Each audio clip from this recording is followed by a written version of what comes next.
صل وسلم دائما أبدا على حبيبك خير الخلق كلهم.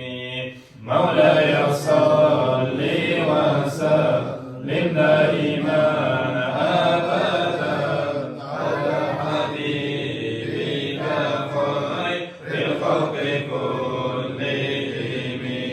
Habersizden avrular insana gelip kala, ya da bir balah bulup cahiller ölüp kala. Allah'ın aldığına düşer sağa toqatama, kalgan beş namazın yok malaikler maqtama. Mevlaya salli ve sellim daiman abadan ala habibika hayril halqi kullihim.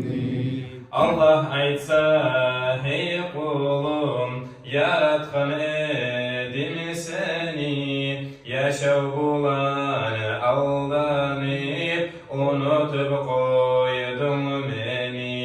Borç etken edim sağa, beş namazını kılmağa, yaratkanını tanıp hey Allah deyip durmağa. Mevlaya salli ve sellim daiman abadan ala habibika hayril halqi kullihim. Ne cevap vereceksin yesin bu sözüne, şonda azap verilse ayıp edeni özüm.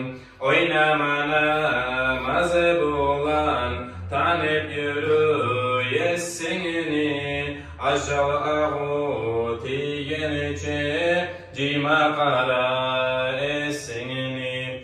Mevlaya salli ve sellim daiman abadan ala habibika hayril halqi kullihim.